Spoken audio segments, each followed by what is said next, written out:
हरे कृष्णा। आज हम आपको बताएंगे पुरुषोत्तम मास के बारे में, जिनका वर्णन पद्म पुराण में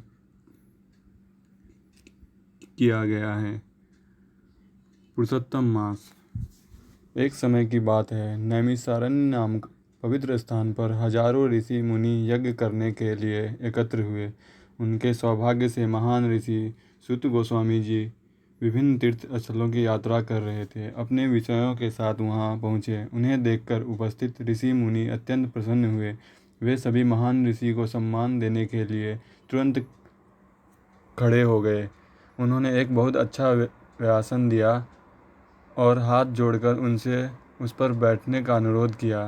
नैमिषारण्य की ऋषियों ने हाथ जोड़कर सूत गोस्वामी से कहा, हे सूत जी, हम आपसे विनम्रतापूर्वक अनुरोध करते हैं कि आप हमें भगवान की अद्भुत गतिविधियों और लीलाओं के बारे में कुछ बताएं। ऐसे हजारों व्याख्यान हैं, लेकिन हम सबसे उत्तम व्याख्यान सुनना चाहते हैं, जिसका पालन करके हम सभी इस भवसागर से मुक्ति पा सकें और भगवान के पास वापस लौट सकें। सूत गोस्वामी ने कहा, हे संतो, मैं अभी हस्तिनापुर से आ रहा हूँ, जहाँ मैंने सुखदेव गोस्वामी के कमल मुख से श्रीमद् भागवत को सुना है। अब मैं तुम्हें भगवान की सर्व आकर्षक गतिविधियों और लीलाओं के बारे में बताऊंगा। एक बार बहुत समय पहले श्री नारद मुनि श्री नर नारायण ऋषि के निवास बद्रिका आश्रम पहुँचे। उनके चरण कमलों से अलकनंदा नदी के बह रही थी।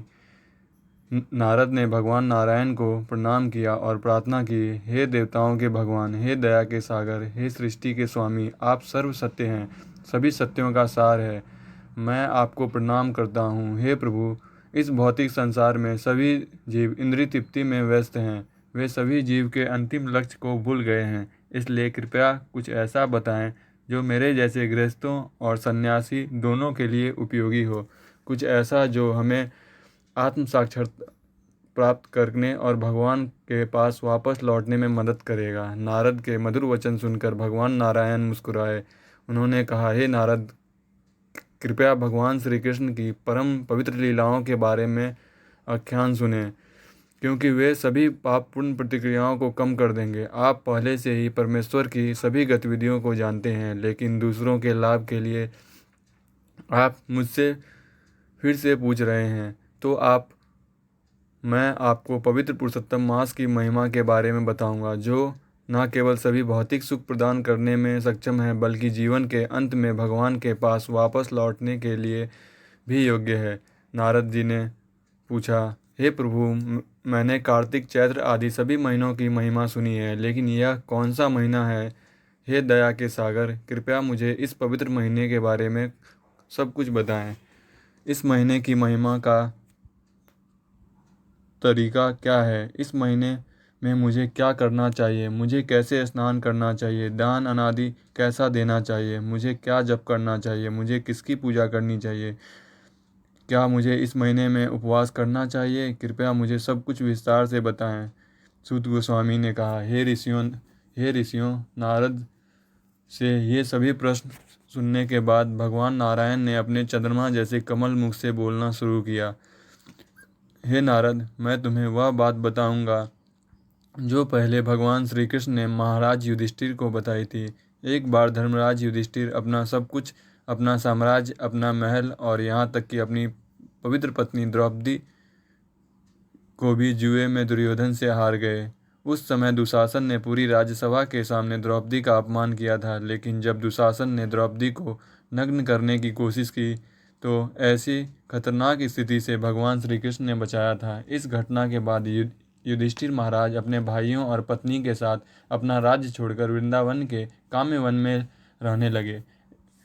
एक बार देवकी के पुत्र श्री कृष्ण उस वन में पांडवों से मिलने गए। द्रौपदी सहित सभी पांडव अपने भगवान को देखकर बहुत खुश हुए और वे अपने दर्दनाक वन जीवन को तुरंत भूल गए। श्री कृष्ण के दर्शन मात्र से ही उन्हें एक नए जीवन से समृद्ध महसूस हुआ।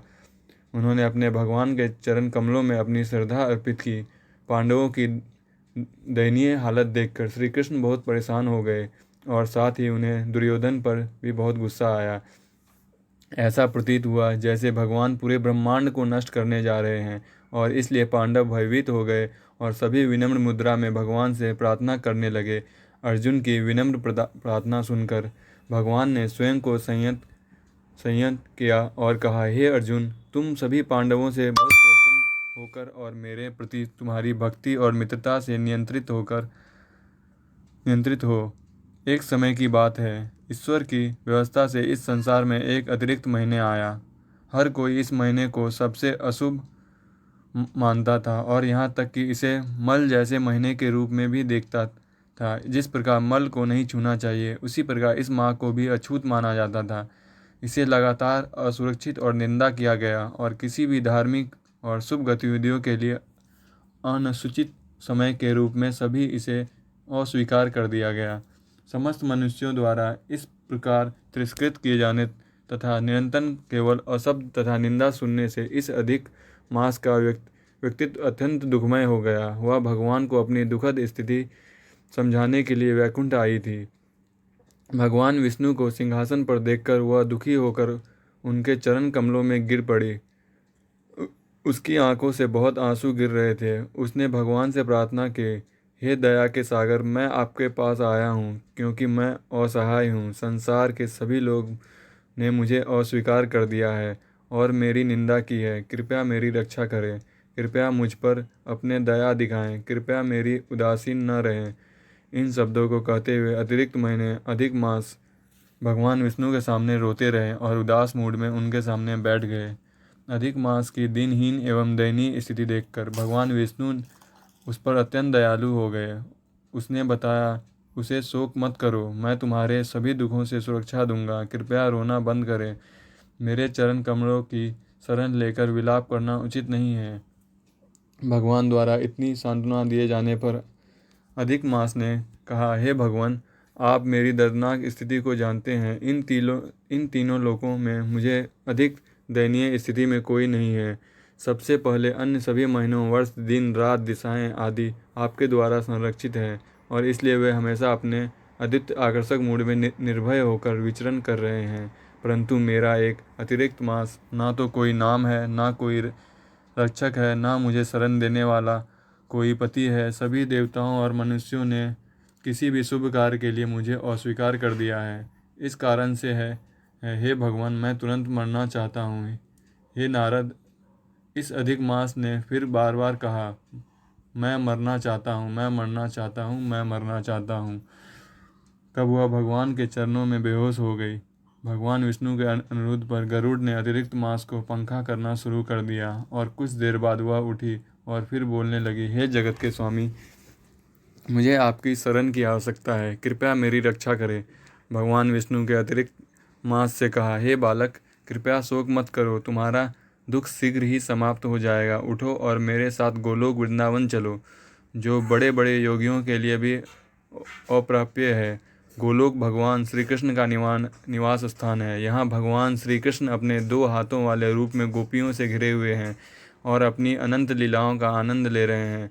गोलोक के परम श्री कृष्ण तुम्हें तुम्हारे सभी दुखों से मुक्ति दिलाएंगे। कृपया मेरे साथ आओ। तब भगवान विष्णु मलेमास यानी अधिक मास को हाथ से पकड़कर गोलोक ले गए। दूर स्थान से भगवान विष्णु और अधिक मास ने गोलोक की चमक देखी। इस चकाचौंध चमक से स्वतः ही अधिक मास को अपनी आंखों बंद करने के लिए मजबूर कर दिया। इसलिए अधिक मास महीने को अपने पीछे रखते हुए, अतिरिक्त महीने को अपने पीछे रखते हुए भगवान विष्णु तब तक आगे बढ़े जब तक वे मुख्य द्वार तक नहीं पहुंच गए। वहां द्वारपाल ने उन्हें प्रणाम किया। परम धाम पहुंचने पर भगवान विष्णु ने भगवान की कृष्ण से मुलाकात की, जो कई समर्पित गोपियों से घिरे हुए थे। रामा देवी के पति भगवान विष्णु ने भगवान श्री कृष्ण को प्रणाम किया। फिर उन्होंने अतिरिक्त मास को भी भगवान से श्री कृष्ण के चरण कमलों में प्रणाम करवाया। भले ही वह जोर जोर से रो रही थी, परंतु श्री कृष्ण ने पूछा, वह क्यों रो रही है? गोलोक वृंदावन में है, वह क्यों रो रही है? भगवान श्री कृष्ण के ये वचन सुनकर भगवान विष्णु अपने आसन से उठ खड़े हुए और अधिक मास की दयनीय स्थिति बताने लगे। उसने उनसे अपनी असुरक्षित महीनों की रक्षा करने की विनती की। भगवान कृष्ण आपके अलावा कोई नहीं है जो इस अतिरिक्त महीने को उसकी नारकीय स्थिति से बचा सके और उसे पूर्ण सुरक्षा प्रदान कर सके। इतना कहकर भगवान विष्णु हाथ जोड़कर श्री कृष्ण के सामने खड़े रहे। तब सूत गोस्वामी ने बोलना जारी रखे, हे ऋषियों, भगवान विष्णु ने अपना आसन ग्रहण किया और भगवान श्री कृष्ण ने उनसे अत्यंत गोपनीय बातें कही। ध्यान से सुनो, क्योंकि अब मैं उन शब्दों को तुम सबके साथ बांटने जा रहा हूँ। पुरुषोत्तम श्री कृष्ण ने कहा, हे विष्णु, तुमने मेरे लिए यह अतिरिक्त महीना लाकर बहुत महान कार्य किया है। इस एक्ट को करने से आप और भी मशहूर हो जाएंगे। चूँकि आपने इस मलेमास को स्वीकार कर लिया है, इसलिए मैं भी इसे स्वीकार कर लूँगा।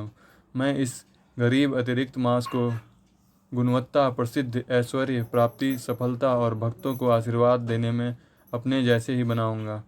यह महीना मेरे लिए भी उतना ही शक्तिशाली होगा। मैं इस दुरुपयोग वाले महीने में अपने सभी दिव्य गुण प्रदान कर रहा हूँ। मेरे नाम से यह मास इस संसार में पुरुषोत्तम मास के नाम से प्रसिद्ध होगा।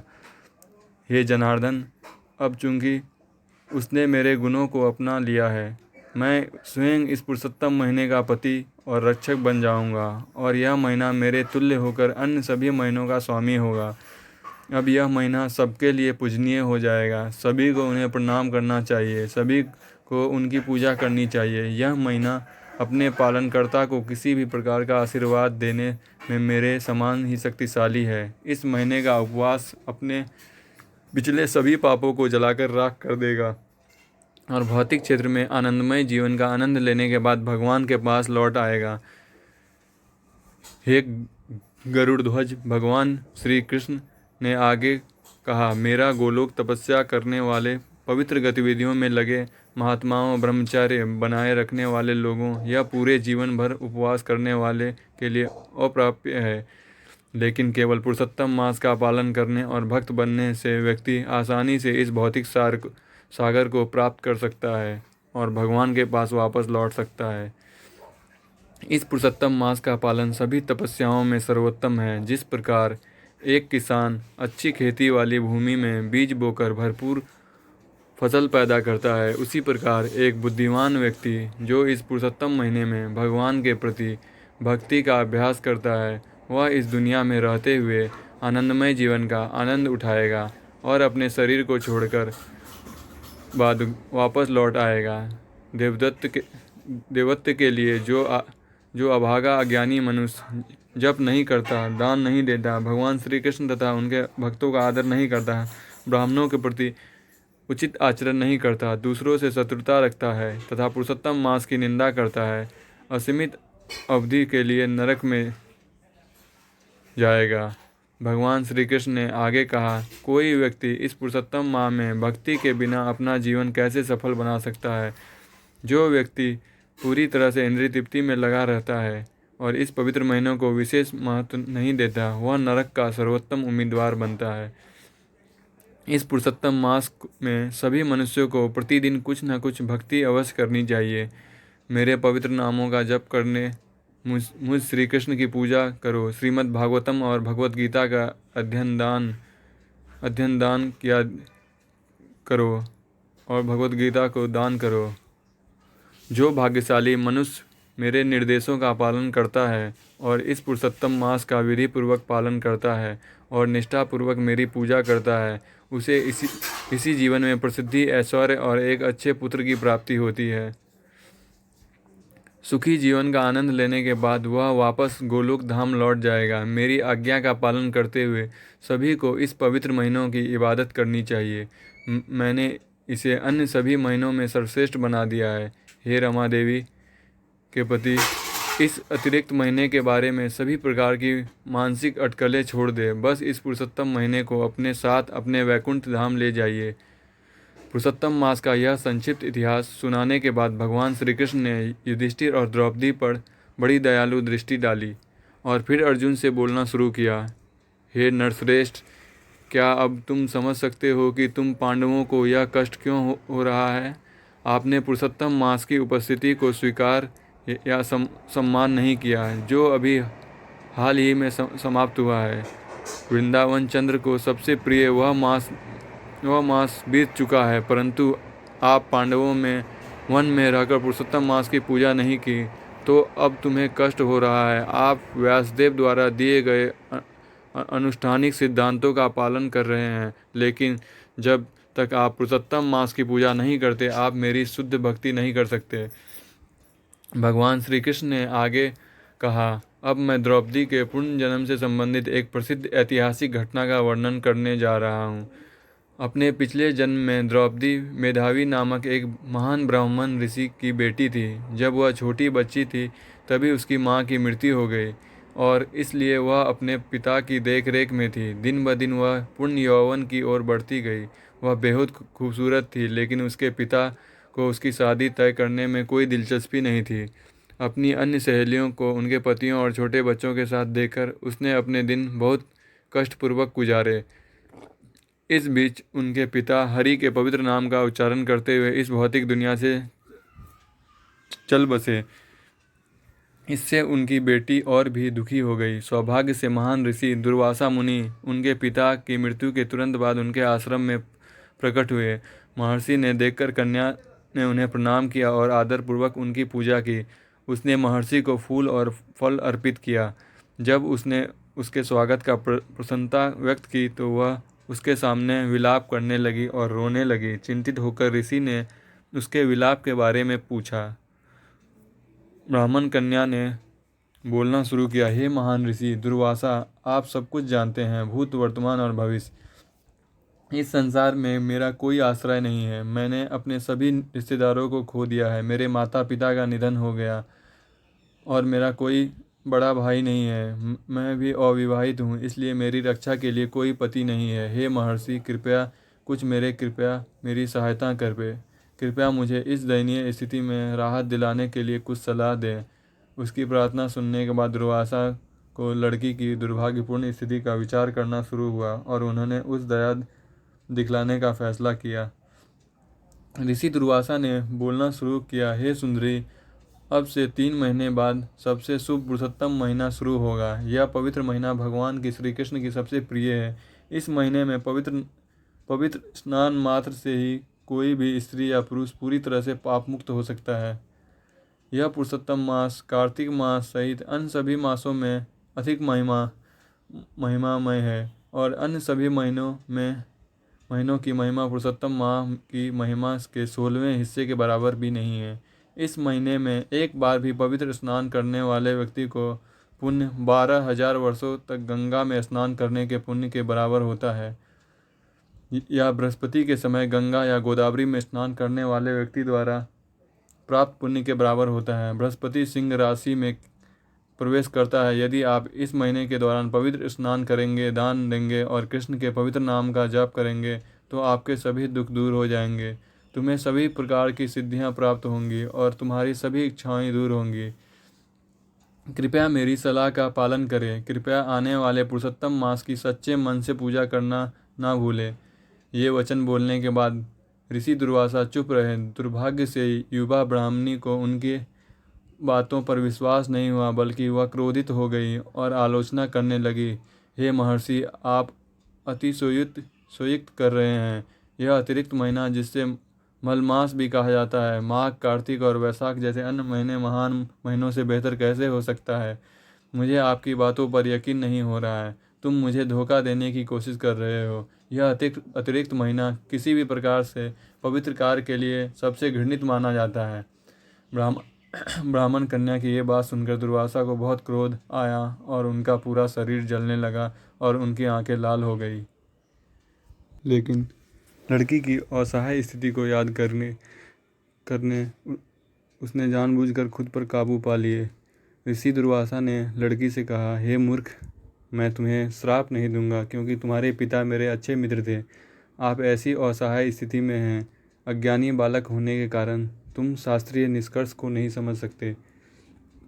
मैं अपने प्रति आपके अपराधों को गंभीरता से नहीं ले रहा हूँ, लेकिन साथ ही मैं पुरुषोत्तम मास के प्रति आपके अपराधों को बर्दाश्त नहीं कर सकता और ना ही मुझे बर्दाश्त करना चाहिए। अगले जन्म में तुम्हें अपने आपत्तिजनक शब्दों का फल अवश्य मिलेगा। तब महान ऋषि दुर्वासा भगवान नारायण की सेवा करने के लिए जल्दी से उस स्थान से चले गए। भगवान श्री कृष्ण ने अर्जुन से कहा, हे निष्पाप, जब दुर्वासा मुनि वहाँ से चले गए तो ब्राह्मण कन्या, पूर्व जन्म में द्रौपदी थी, ने एक क्षण में अपना सारा ऐश्वर्य खो दिया। पुरुषोत्तम मास का उल्लंघन करने के कारण उनका शरीर अत्यंत कुरूप दिखने लगा और उन्होंने अपनी सारी शारीरिक कांति खो दी। फिर उसने भगवान शिव की पूजा करने का फैसला किया, जिन्हें आशुतोष के नाम से जाना जाता है। वे बहुत जल्दी प्रसन्न हो जाते हैं। तब इस युवा ब्राह्मणी ने पार्वती के पति भगवान शिव को प्रसन्न करने के लिए घोर तपस्या करना शुरू कर दिया।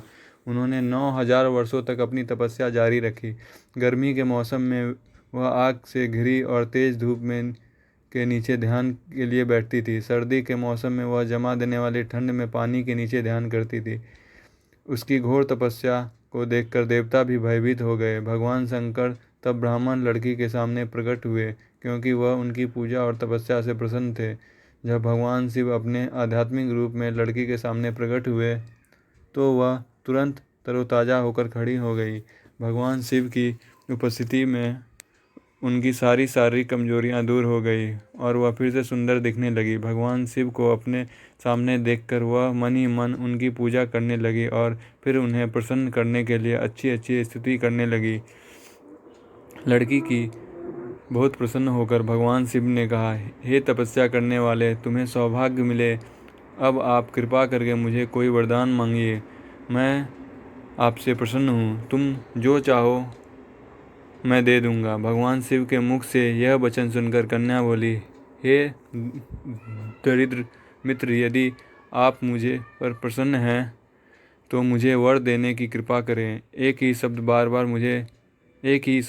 बार मुझे एक पति दो। 5 बार बोलने के बाद लड़की चुप हो गई। तब भगवान शिव ने उत्तर दिया, रहने दो, तुमने 5 बार पति मांगा है, अतः तुम्हें 5 पति मिलेंगे। भगवान शिव की बात सुनकर वह कन्या बहुत ही लज्जित हुई। उसने कहा, हे भगवान, एक लड़की की 5 पति होना सबसे घृणित है, कृपया आपने शब्द वापस लें। तब भगवान शिव ने उनसे बहुत गंभीरता से कहा, यह मेरे लिए असंभव है। आपने मुझसे जो मांगा है वह दिया जाएगा। तुम्हें अगले जन्म में 5 पति मिलेंगे। पहले तुमसे ऋषि दुर्वासा की दयालु सलाह न मानकर पुरुषोत्तम मास को नाराज कर दिया था। हे ब्राह्मण कन्या, मेरे और दुर्वासा के शरीर में कोई अंतर नहीं है। भगवान ब्रह्मा और नारद जैसे सभी महान संतों सहित हम सभी देवता भगवान श्री कृष्ण के आदेश के अनुसार इस पुरुषोत्तम महीने की पूजा करते हैं।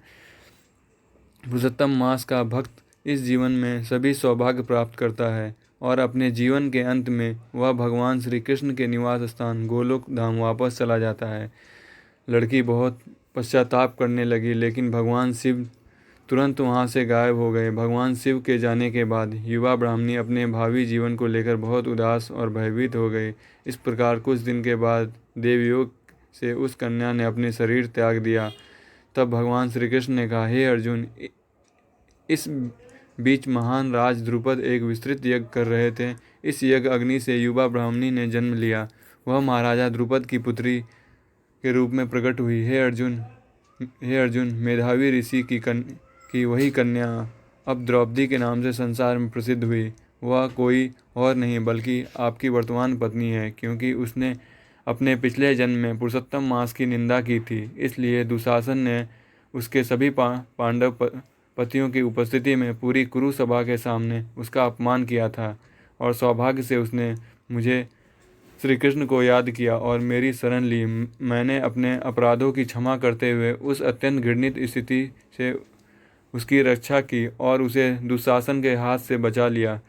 हे प्रिय पांडव भाइयों, कृपया आगामी पुरुषोत्तम मास की पूजा करना ना भूलें। जो मनुष्य पुरुषोत्तम मास की निंदा करता है उसे कभी भी सौभाग्य की प्राप्ति नहीं होती। यह पुरुषोत्तम मास आपकी सभी इच्छाओं को पूरा करने और सभी कष्टों को दूर करने में पूर्णतः समर्थ है। अब तुम्हारा 14 वर्ष का वन जीवन समाप्त हो रहा है। कृपया इस पुरुषोत्तम महीने की सच्चे मन से पूजा करें, क्योंकि यह आपको सभी सौभाग्य प्रदान करेगा। इस प्रकार पांडवों को पूर्ण सांत्वना देकर भगवान श्री कृष्ण वहाँ से द्वारका के लिए प्रस्थान कर गए। कुछ समय बाद पुरुषोत्तम मास प्रकट हुआ तो महाराज युधिष्ठिर ने अपने छोटे भाइयों और अपनी पत्नी द्रौपदी को भगवान श्री कृष्ण के वचनों की याद दिलाई। उन सभी ने उन निर्देशों का पालन किया जो उसने उन्हें दिए थे। वे उस पवित्र महीने के दौरान विभिन्न तरीकों से पुरुषोत्तम मास को श्री कृष्ण की पूजा करते थे। पुरुषोत्तम व्रत करने से प्राप्त पुण्य से उन्हें अपना खोया हुआ राज्य वापस मिल गया और सभी जीवन का आनंद लेने के बाद वे सभी भगवान श्री कृष्ण की कृपा से भगवान के पास वापस लौट आए। बुद्धिमान व्यक्ति को शुद्ध आत्मा से कृष्ण तथा सुनने में संलग्न रहना चाहिए। इस प्रकार मनुष्य को सदैव कृष्ण का ध्यान करना चाहिए। अन्य भक्तों के साथ उनकी लीलाओं की चर्चा करनी चाहिए। उसे मन ही मन भगवान श्री कृष्ण का स्मरण करते हुए विश्राम करना चाहिए। यदि कोई गृहस्थ है तो उसे अपने घरेलू कर्तव्य को सच्चाई और शांतिपूर्वक तरीकों से करना चाहिए। उसे दूसरों पर हिंसा नहीं करना चाहिए और साधु लोगों के साथ गरीबों पर भी दया करनी चाहिए। जानवरों की सुरक्षा, सत्य भाषण तथा दया और अहिंसा कुछ महत्वपूर्ण सिद्धांत हैं जिनका गृहस्थ का पालन करना चाहिए। तब सूत गोस्वामी ने भगवान नारायण और नारद जी के बीच इस चर्चा को नैमिषारण्य के ऋषियों को बताना जारी रखा। उन्होंने कहा, हे ब्राह्मण, भगवान नारायण से पुरुषोत्तम मास के बारे में सुनकर महान ऋषियों नारद मुनि बहुत प्रसन्न हुए। उन्होंने उन्हें बार बार नमस्कार किया और बोलना शुरू किया, हे यह पुरुषोत्तम महीना सभी महीनों में सबसे अच्छा है। यह सभी प्रकार के व्रतों और तपस्या में सबसे अच्छा है। यहाँ तक कि अगर कोई केवल श्रद्धापूर्वक पुरुषोत्तम मास की महिमा सुनता है तो उसे सर्वोच्च भगवान पुरुषोत्तम की प्राप्ति हो जाएगा और उसके सभी पापी परिणाम तुरंत नष्ट हो जाएंगे। जो व्यक्ति पुरुषोत्तम व्रत करता है और पुरुषोत्तम मास की विधिवत पूजा करता है उसे असीमित पुण्य प्राप्त होता है और इस प्रकार वह गोलोक प्राप्त करता है।